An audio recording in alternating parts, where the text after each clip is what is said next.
Telugu cinema budget లెక్కలు మారిపోయాయి. Corona తర్వాత బడ్జెట్ తగ్గుతుంది అనుకుంటే ఊహించని విధంగా అటకెక్కింది. ఖర్చులు తగ్గించుకోవాలని ప్రొడ్యూసర్స్ షూటింగ్స్ ఆపేసినా ప్రయోజనం శూన్యం. 15 ఏళ్ల క్రితం 40 కోట్లతో ఓ సినిమాను తీస్తే అమ్మో ఇంత బడ్జెట్టా అన్నారు. ఇప్పుడు ఇది 1000 కోట్లకు చేరింది.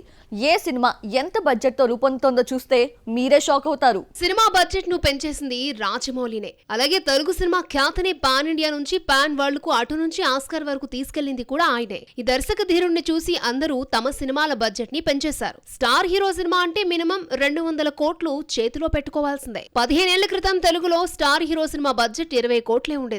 మగధీరను 40 కోట్లతో తీసి బడ్జెట్ ని డబుల్ చేశాడు. ఈ సినిమా అప్పట్లోనే 70 కోట్లు కలెక్ట్ చేసి బడ్జెట్ కు రెక్కలు తీసుకొచ్చింది.